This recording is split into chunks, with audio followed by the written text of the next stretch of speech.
you have to catch attention with something unexpected but intriguing. The message that worked was 5 weeks of sun, fun, and tax shelter. 5 weeks of sun, fun, and tax shelter. Intriguing? Why is she talking about that? What, tax shelter and boats and then a beautiful picture of people sailing? That message, 5 weeks of sun, fun, and tax shelter, got us on news. The phone didn't stop ringing. We sold $3 million of boats in one weekend. It took us from a struggling company to the largest yacht dealership in Western Canada, and it doubled our profit margins from 12% to 24%. I think most entrepreneurs probably are already selling a product or service that matters, but why not lean into a more interesting, concise, compelling message? This is the Entrepreneurs United podcast with your hosts, John St. Pierre and Rich Hoffman. Hey, entrepreneurs. Today we're sitting down with Aurora Winter, a fellow Canadian now living in the U.S. just like myself, but Aurora is a media coach, an author, a serial entrepreneur, and a former filmmaker as well. So has a lot of creativity to bring us today, but how you turn your words into wealth. Aurora, welcome to the podcast. I'm so glad to be on the show with you, John, and with Rich as well. And my intention is to help the listeners turn their words into wealth. Yeah, I love this. You used to produce from a fiction and nonfiction perspective, I would assume. I'd love to learn a little bit more about that and how you came to realize one day, hey, maybe words mean more and I can actually help myself and help others through the power of messaging. I started off as an entrepreneur in my 20s. I've launched, 4 or 5 different businesses. And the film business was in the middle of that adventure or series of adventures. And one of the things I discovered is, so I launched a yacht sales company, a yacht charter company, a tax shelter company, a coach training company, a film and television production company, which, by the way, we raised $5 million for and did 8 films. But what was the common link? And the common link was solving problems at a profit and communicating about solving those problems at a profit. So my very first business, I had $1 million idea, but I had a sucky message and things really struggled until we got the message right. So I'm here to invite all the entrepreneurs to lean into communication and storytelling and gathering those stories, those statistics, the client testimonials, gather those because those are valuable assets. So often we get caught up in our business and doing the thing we do, creating our products or services, but we don't spend any time or not enough time learning how to communicate about it. And I can give you an example of a very bad pitch versus a good one, if you'd like. Yeah, please. All right. So my husband and I were like 2 kids. We met at the University of British Columbia. We were studying economics, and seeing as I was in honors economics, he decided he wanted to get to know me and study with me. But anyway, eventually we decided we wanted to start a business. But what business could we start with no money? So we initially started a company that rented boats for a management fee. And then we thought, wait a minute, if we sold boats into the rental fleet, we'd make a lot more money. So the average boat was maybe $100,000 with a 20% commission. So that's $20,000, which is a lot more than you can make renting a boat. Anyway, so I had the $1 million idea. There were tax benefits in Canada for buying rental property, real estate. There was a 7% investment tax credit, a 33 1/3 straight line depreciation. The details don't matter. There were big tax benefits. And I asked the $1 million question, I wonder if we could do this with boats. After spending $20,000 with lawyers and accountants, we found out the answer was yes. Okay, so we had a winning solution to how do you own a yacht and pay for it with tax savings and with rentals. But we had a very bad message because I was super enthusiastic, graduated, studied economics. So I buried prospects with fat IT bulletins and all kinds of spreadsheets and big fat document. That did not go well. But finally, I'm like, okay, wait a minute. We need to catch people's attention because of the neuroscience of communication. First, you have to catch attention with something unexpected but intriguing. The message that worked was 5 weeks of sun, fun, and tax shelter. 5 weeks of sun, fun, and tax shelter. Intriguing? Why is she talking about that? What, tax shelter and boats and then a beautiful picture of people sailing? That message, 5 weeks of sun, fun, and tax shelter, got us on news. The phone didn't stop ringing. We sold $3 million of boats in one weekend. It took us from a struggling company to the largest yacht dealership in Western Canada, and it doubled our profit margins from 12% to 24%. So I just give this very specific example because the offer didn't change. The benefits didn't change, but the presentation and the quick soundbite about it changed.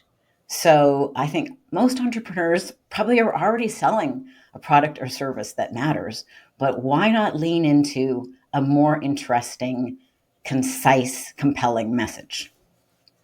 You talked about the neuroscience of communication in that. What were the principles of neuroscience that you used to construct 5 weeks of fun, sun, and tax shelter?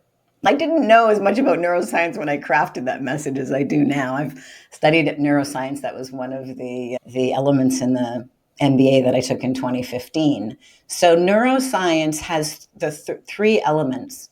We're always communicating in these three different areas that appeal to the brain. So the first area is the croc brain, which is the ancient reptilian brain. We want to connect with that brain first. The second part is the social or midbrain, and then the third part is the cerebral cortex, where you give the detailed message. The mistake I made by burying people with data was I was trying to communicate directly to their cerebral cortex with a data dump. Most people who are well educated tend to be mistrained at university that if you send the verbal equivalent of an Excel spreadsheet, people are going to open it and understand it. And that is not how it works. So the first thing we need to do is get permission to have attention. Attention is our most valuable resource. And so we want to catch attention with the croc brain with something that's new, different, has some value, but it's not so different and so scary that they shut down and run away. Anyway, so 5 weeks of sun, fun, and tax shelter. It's got sun, it's got fun. Those are attractive things. And tax shelter, that doesn't fit. That's, So you want to know more. And also, how does the 5 weeks go? 5 weeks of sun and fun. Okay, I'm thinking a nice holiday, but then and tax shelter? So you want to trigger interest. So that's a very good example of a short, concise message that appeals to the croc brain. The second part, appealing to the social midbrain, you don't see in that example that I just shared, but it would be who else thinks this is good. So for example, with this book, Turn Words into Wealth, the title appeals to the croc brain. What are we talking about? We're talking about turning words into wealth. And the midbrain is reassured by the fact that it won Outstanding Nonfiction Book of the Year in its category publishing. So the two awards are midbrain. When we were selling yachts as tax shelters, it would be, here's a letter from Revenue Canada, here's a letter from the accountant, here's a letter from the lawyer, here are the list of all the other people who've done this already. You're not the first. So we want to appeal to the midbrain. And only after we've done those two things do we really have permission to send that verbal equivalent of the Excel spreadsheet. So most entrepreneurs that I work with and coaching them to craft a more compelling message, it's just, okay, let's break everything into these three steps. And usually they're doing it in the wrong order. It's a simple fix. And the order people usually go in when they do it wrong is starting with kind of too many details versus something that's going to trigger interest. Exactly right. So start with triggering the interest, then reassure that other people are doing this. So for example, Wayne Dyer endorsed my first book, or this is an award-winning book. Or if you read the book, Turn Words into Wealth, you'll see examples of clients I've helped who had started new businesses with zero capital, and then they nailed their $1 million message, and they generated 7 or 8 figures of venture capital. So as we're communicating as entrepreneurs and leaders, gather these stories and understand. So for example, John's got some great videos. They tend to be more cerebral. So as John is going to do a TED Talk, I'm sure, very soon, he will benefit from adding stories, which I'm sure he's already working on, stories and adding emotional content. So each one of us has a natural default superpower of communication, but that usually means we are not addressing some of the other areas. So just an awareness always appeals to the croc brain with what's in it for me. Like when we started this podcast, I said my intention was to help the listeners turn their words into wealth. That's appealing to the croc brain. The midbrain is already satisfied. I think you two are worth talking to, or I wouldn't be here. You think I'm worth talking to. So this is by its nature doing the midbrain, and then the content of this podcast goes deeper. Does that make sense? Yeah, it makes a lot of sense. The three phases or different things to consider doing in this order I wrote down were trigger interest, demonstrate social proof, and then it's deliver your message after that. Exactly. And it's also, you could rinse and repeat that.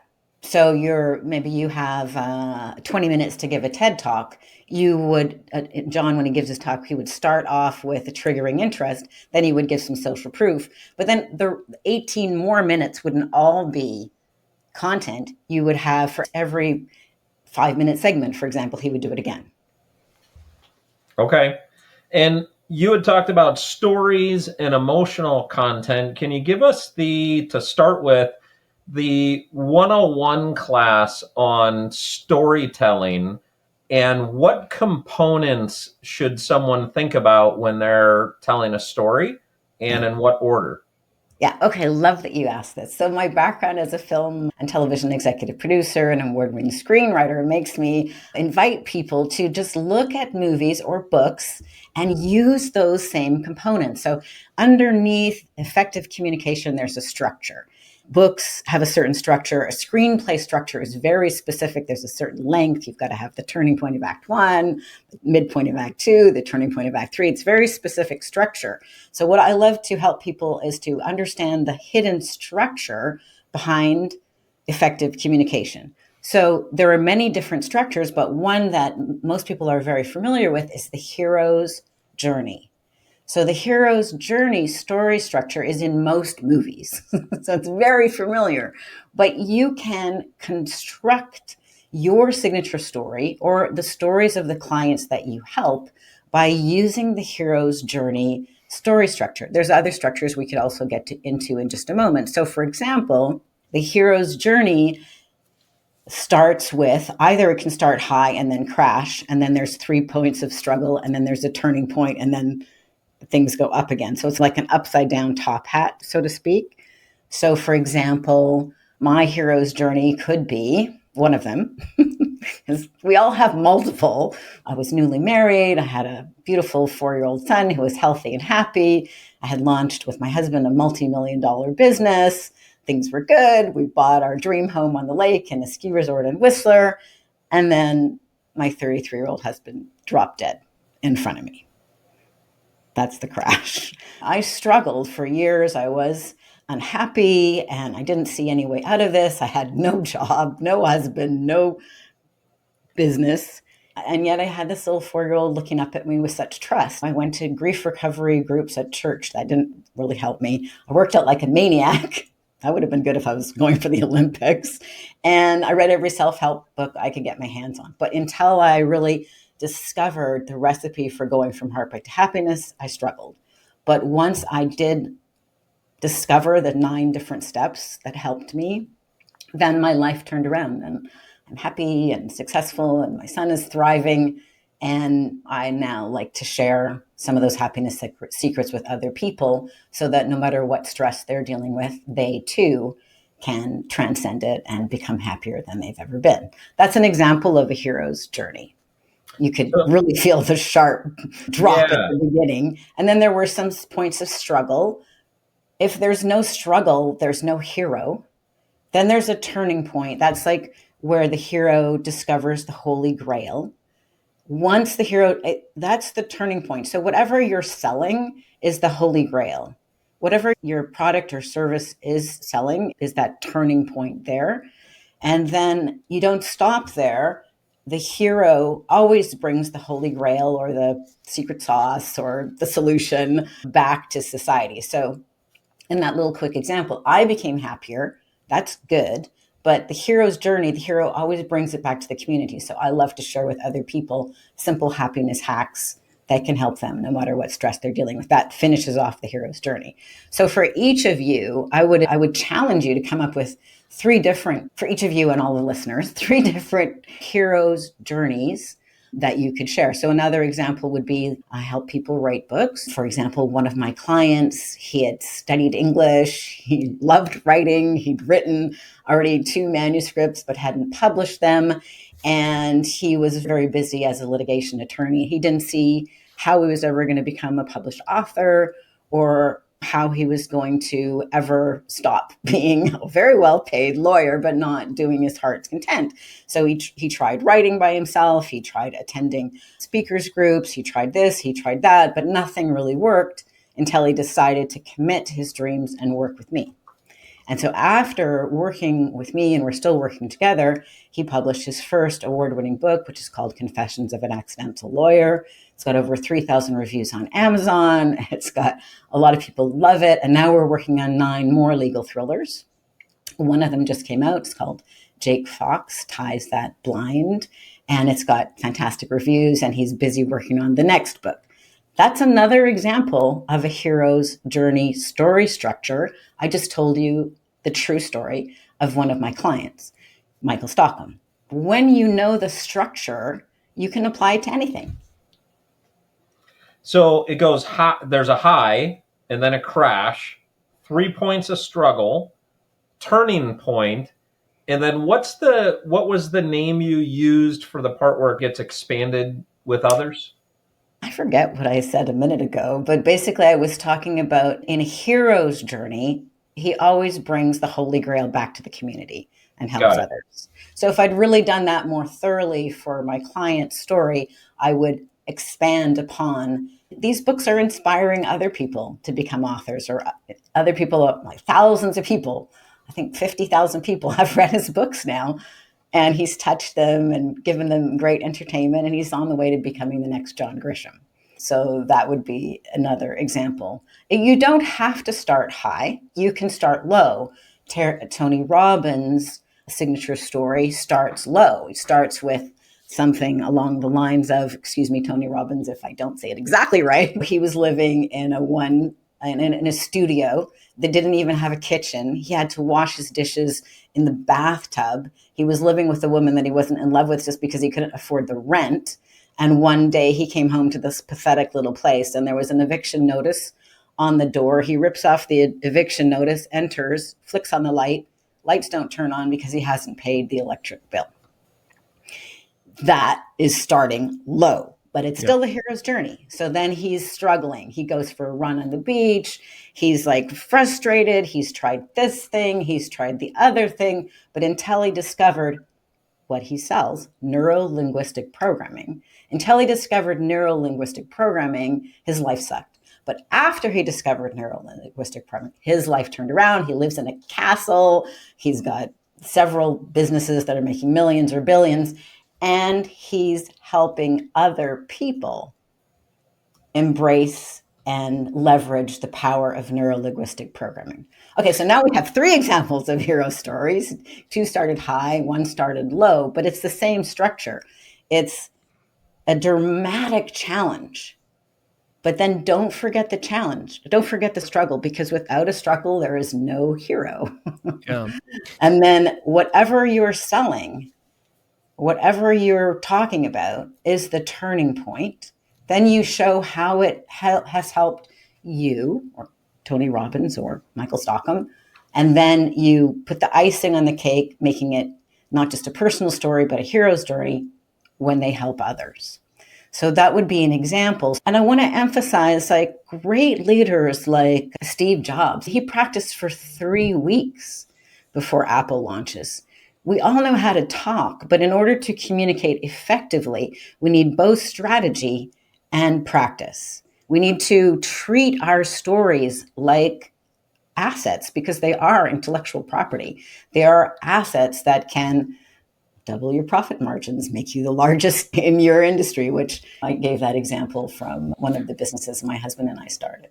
Yeah, and I think that's really important. You gave some practical examples of, I'm an entrepreneur, I have a business today.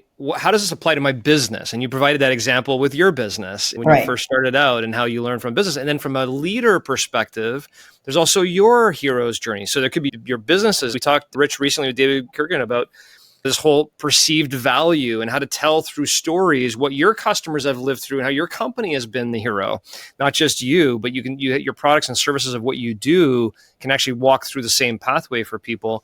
So I find that really to appeal to not only businesses and products and services, but also individuals. And so I just want to bridge that gap there a little bit, because some may be listening to this going, I don't know if I'm going to be writing a book soon, or I don't know if I'm ever going to write a book, but it's more about my company. And your company can also be the hero in this journey. So I want to dive a little bit into a whole different category here, though, Aurora. There is, in today's world, in my opinion, it could be due to AI. It could due to just back in the day, you'd turn on CBS or NBC, and that's what you'd watch on TV because you had your antenna and that's what you had. Now we're dealing in this media overload kind of world. And I've learned since publishing my book and doing a lot of video and doing a lot of content, doing a lot of different things, it's a very crowded space of messaging. How can one who's looking to get their message, whether it be your company's message and or your individual message, out into the world, what are some of the key principles they should be thinking about in order to overcome the clutter that exists out there today in all these media channels and all these vertical areas? What are some tips or tricks you would have for people looking to overcome that? I'm going to say something that may not be popular, but I believe it from the bottom of my heart. I would spend a year creating great content before worrying about how to get more views. So a lot of people would immediately answer this question with, do this hack and do this and spend this amount on YouTube shorts or whatever. But I think most people forget that great content will rise. Great content will rise, but it doesn't happen automatically. So I think it serves us all to always be leaning into how can we be better communicators? How can we be more compelling? How can we be more concise? But here's a little tip. So the hero's journey is a longer content piece, but a myth bust can be done in a second. John could have several myth busts. I'm going to guess one here. The myth is if you grow a $50 million company, you've made it, right? The fact is, until John learned the things he learned, he didn't make it, but now he's on the 100 million journey. So myth bust can be done in the YouTube short kind of segment. So that would be a content there. Yes, it is a crowded marketplace, and I don't actually do all the things that would make content ideal. I think if you really want to reach a lot of people, you want to be narrowly broadcasting on the same topic repeatedly, which I don't do because I don't want to be that narrow. But if you narrowly broadcast on YouTube and whatever platform you choose on a repeated basis on a narrow topic, always seeking to be of service, eventually that will work. And then you can promote the podcast, the bits that work.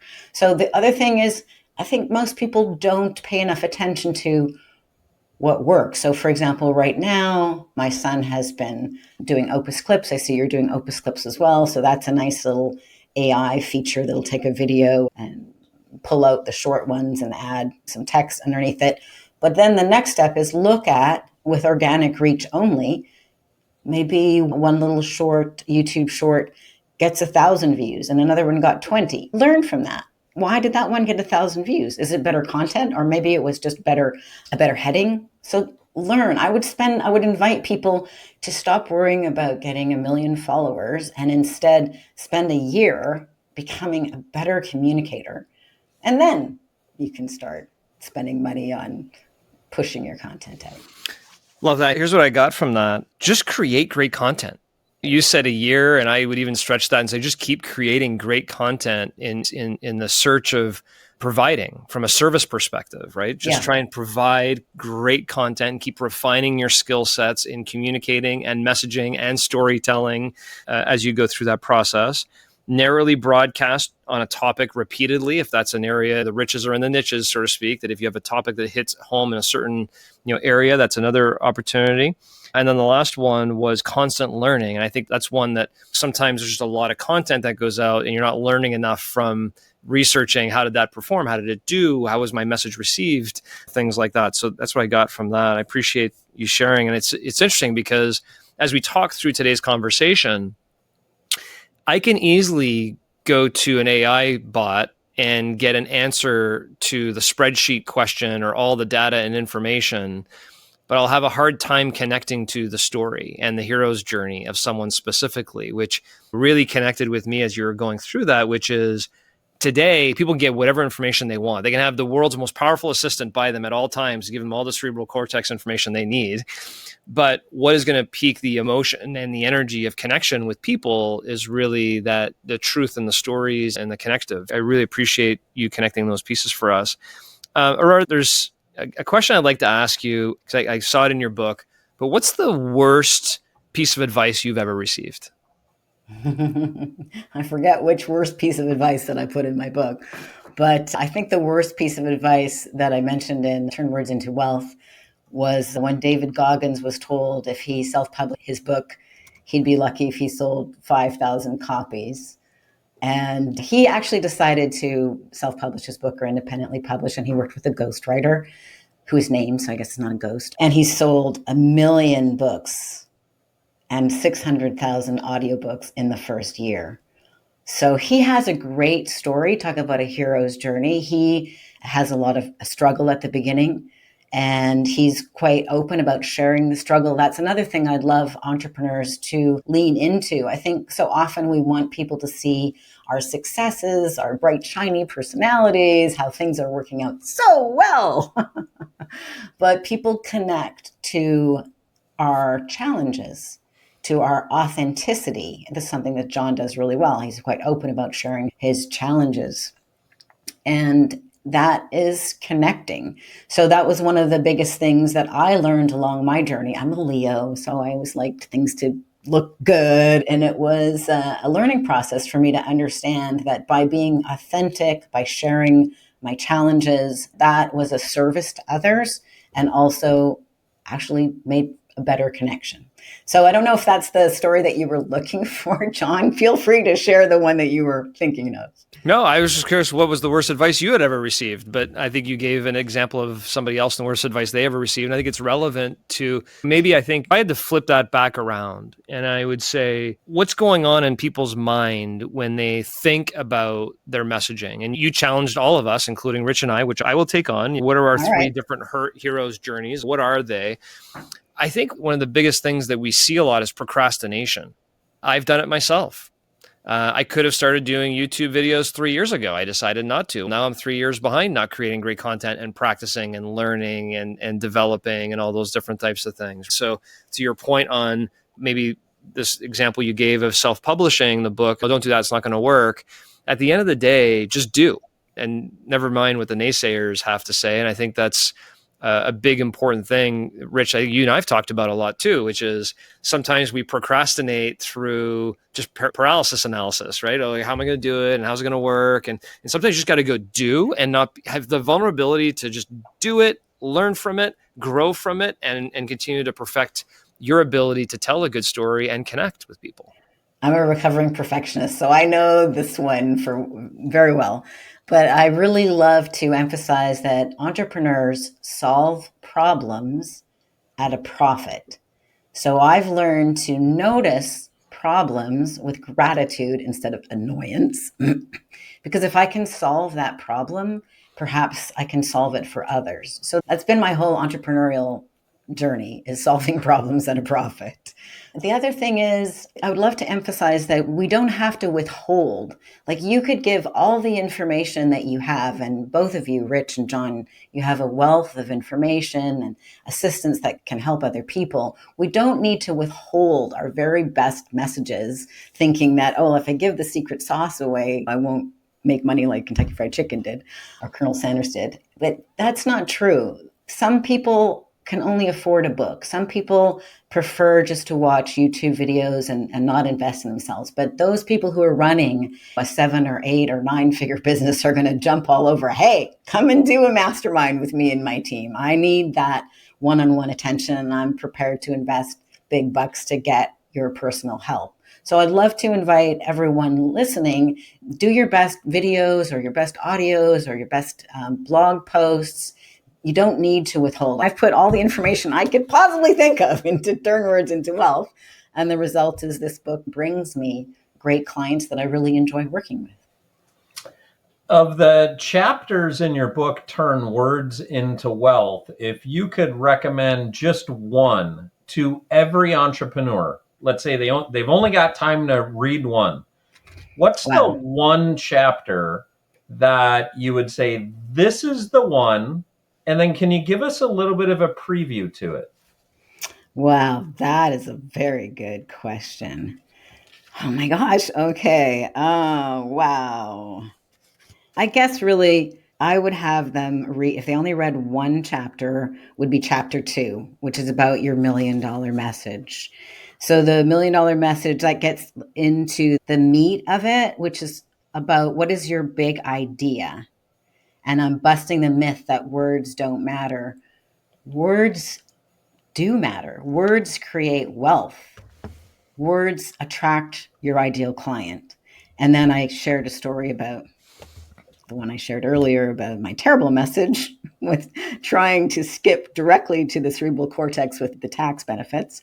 And then I share a little statistic in there. So sometimes the story can be a statistic that the value of a message can 27x your revenue, not 2 times, 27 times. And that was a little study that was done. So anybody who's thinking, yeah, I'll just won't even bother with this messaging thing, you could be leaving 27 times the revenue on the table. And then I invite people to have a massively transformative purpose and a super valuable message. And then to think about, are you an entrepreneur or an employee? Are you more of a freelance person, or are you wanting to build a 100 million company? So I think, read chapter 2. Yeah. And you can get message. the whole book for free if you go to turnwordsintowealth.com. You can get the ebook absolutely for free, my gift to you. Look at you just absolutely practicing your advice of give it away, make an impact. The people who want to use you will find your message and will find you. So really appreciate the generosity on the podcast and then sharing that book just without even having to pay a cent. And just appreciate the heart involved with that and how you go about doing business. If people want to get a hold of you after this podcast, how would you like them to reach out? They can connect with me on LinkedIn. My name's Aurora Winter, AuroraWinter, or they can go to samepagepublishing.com. They can see the other people that I've helped. They can sign up for a free business breakthrough call with me, and I can see if I can help them get their book done more quickly and easily. I only help business people whose book could generate a 10x ROI. So I'm not the person to help you if you're writing a poetry book or a memoir and you don't have a business. But if you already have a business and you'd like to use your book to take your impact and your influence and your income to the next level, that can be a great resource for you. So you can find out about that at samepagepublishing.com.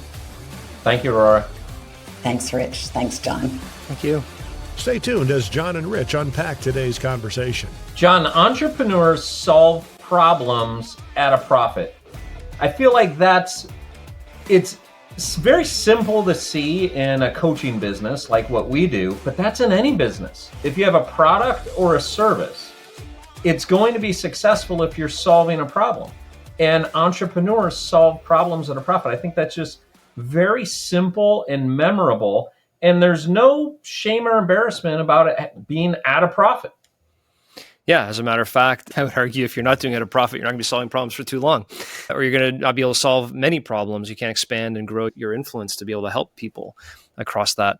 I think the connection point, Rich, for me was you can be the best problem solver in the world and you may have the best solution in the world. But if you can't trigger that interest for people to even get to the next level of validating who you are and should they listen, to then hear the information as to how you're going to solve their problem, way too often we go it the other way around. We try and show them how we're going to solve the problem, and we haven't even validated who we are or if we triggered their interest. So I like that rinse and repeat method that we talked about with the neuroscience of the 3 elements, right? There's the trigger interest first, validate who you are, and then provide them then the information that they could research, understand how you're going to do this and everything. And there's a really good part too that I wanted to make sure we captured, which was if you're talking to somebody, whether it be in a sales meeting or you're speaking to a group at a keynote, the formula of keep rinse and repeating that information, because if you go from, oh, I'm going to trigger your interest with a hook here, and then I'm going to validate who I am, and then for the next 30 minutes, I'm going to put you to sleep talking about the spreadsheet, that doesn't work either. And the fact that every cycle, you just got to keep recycling that method of triggering, validating information as you're storytelling and helping people understand how you can solve their problems or profit. I really love that connection point. It was a bit of a side note when she said getting permission for their attention. Yeah. I think that's a side note to the message, but it's so core actually, is getting somebody's permission for their attention versus forcing ourselves on others for their attention and then losing it. And there's drawing someone in. The example, I feel like you and I maybe talked about this as an example starting 20, 25 years ago, is when you're fishing, what do you put on the end of a hook? Bait. Bait. Give me an example of bait. Worm. Worm. Do you eat worms? Not usually. Why would you put a worm on the end of the hook then? That's weird. Yeah, because that's what interests the party. That's what interests the other party. And then once you put the worm on the hook, when you go fishing, what do you do with the worm on the hook? Do you draw it away from the fish so it goes towards it? Or do you keep moving it towards the fish, bonking it in the head with the bait until it eats it? What's a more successful strategy? Yeah, you pull it towards it. You pull it away. Yeah. So they're interested. They take a look at it. You pull it away. They're interested. They take a look, and then they come and they take it. That's how we fish. And in our businesses as entrepreneurs, we're really fishing for people who have problems that we can solve. But when we're fishing, we want to get their interest. Once they're interested, not to just overload them. And getting them interest isn't bonking them in the head with the bait that we can solve the problem in their business. It's drawing that interest and then give them a little more and drawing the interest. Give them a little more and they're going to want what you have to offer. Yeah. The connection point too for me, Rich, that really had like a little bit of an aha moment for me was this idea of how much more powerful storytelling is going to continue to be in our lives. And that if I have a tax strategy that can solve a problem and make you a lot of money, if I just trigger your interest on it and explain through the story how powerful this can be, you can go research on AI how to actually do it or get professionals to go do it. You don't have to actually tell them how.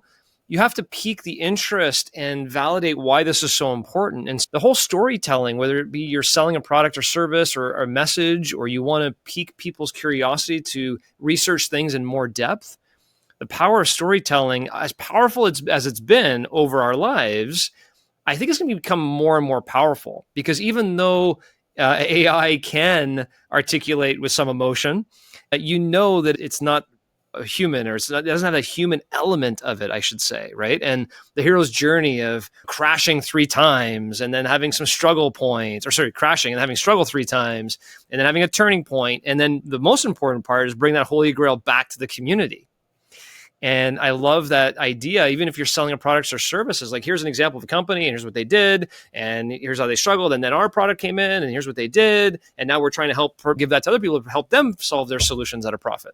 And so I like that idea of you have to bring it full loop. You can't just have a hero's journey and not go help serve others with that message and bring that holy grail back to the community is something I know you and I are pretty passionate about. I've got 2 speakers that I'm doing some coaching with right now. And one of the things that I notice it's a common misconception is using examples and calling them stories. So people are very prone to taking, hey, here's the concept I want to talk to my audience about, and here are 3 examples of success with that concept. That's great. That may be an important component to share. That's the social proof, but that's not the story in and of itself. Building into the story some level of drama, Yeah. some level of there's something to overcome. One of the things that she had said, Aurora, on this conversation was there's no hero if there's no struggle. So I just think it's an interesting differentiator that I thought I'd mention because it's come up in 2 coaching conversations. The difference between giving examples and then having there be some struggle, having there be some drama to overcome. That's the interesting story that keeps people on the edge of their seat, and they want to hear how it ends. So, Rich, I'm curious to take your take on this one. Aurora also talked about people connect to struggle and vulnerability and situations, partly because we've all experienced struggle and challenges and vulnerability. And so if someone's just telling a hero story and everything was hunky-dory and they are the cat's meow, there's not as much connection to if that person has experienced situations that make them real, make the situation connect them on an emotional level. So, I guess one of the things I'm curious when you're talking to these, coaching these individuals or even thinking about storytelling yourself, how important is the dramatic element of that vulnerability versus the success of overcoming the struggle in your mind? Well, you're trying to create an emotional connection. And that emotional connection is going to happen, particularly if you're telling a story of a struggle that somebody can relate to. For example, think about it. If you were talking to a politician or you were hearing a politician from stage and they were talking about a story about them having a politically hard time at NATO getting the votes that they needed and how difficult that was and how they were you're like, yeah, I can't even relate, Nate. And really, I guess there are things where we get together and there's voting. The more just human it can be, the more we can talk about the emotional attachment that we or the character in the story had, and some of that drop off, what Aurora did in her story, where there was a drop off and then her husband died in front of her. And there's this emotional gasp that happens. Mm-hmm. And although people hear what Aurora said in that, one of the things they immediately do is they think about themselves. Oh my gosh, I can't imagine if my husband or my wife dropped dead in front of me and what did she do next? I can't imagine what I would do. So you're looking for this emotional connection, and it's got to be something that's relatable as well. So they could see themselves in the story, because that's ultimately what you want. You're telling a story for the purpose of your audience, the listener, can actually relate with and see themselves as the hero. And being the hero is using what it is that you're selling, that product, that service, that concept. Yeah, that emotional connection goes back to you were putting worm on the end of the line because that's what's going to attract the emotion of that fish. You have to have that connection point. That's a really good example that you're talking about, because I can see a lot of stories, to your point, where they're trying to bring in emotion but doesn't connect to the audience that's listening. It's literally exclusively in their world. Yep. And we've got to broaden it to just the human emotion that somebody had. If I told the same story about the politician, he said, I was so disappointed because I was left out of several of the planning meetings. And ultimately that yielded now you're like, oh, I can relate with being left out. I've been left out. So it's that we've got to get to. Yeah. So I find it very interesting, this whole idea of the challenge, right? What are 3 different hero journeys? I'm going to take that one pretty seriously. I think that I have one. I don't know that I can point to a second or third or fourth hero journey, and I should have those and should be able to develop those. And I encourage everybody else to do it. And I think it's maybe even an exercise, Rich, I would encourage us to think about for next year's Entrepreneurs United Empowerment Experience. I think it could be a great working exercise for the entrepreneurs at our event to really challenge them to develop maybe their companies hero's journey and their own individual hero's journey. What is the message that you're trying to have? And you didn't ask me the question, but if you had asked me the question, what was the one chapter in the book that I would recommend someone read if they could only read one chapter of Aurora's book? To me, it's chapter 10, Your Purpose. And in that chapter, she talks about the imposter syndrome, mindset, procrastination, and how to avoid regret. And to me, that's a really important chapter, because if you have a message, it's usually that chapter of not really knowing what your purpose is. You have imposter syndrome, you're procrastinating on sharing that message that I think a lot of people really need to hear. You mentioned developing the hero's journey, and you mentioned the Entrepreneurs United Empowerment Experience in 2025. I wonder if that's something we may want to talk to Aurora about. Maybe there's a session that maybe she can lead where people would actually develop what is their hero's journey that they're going to use either of themselves or a customer, and how can we craft story better just at mass scale with the entrepreneurs in our community. Yeah, love that.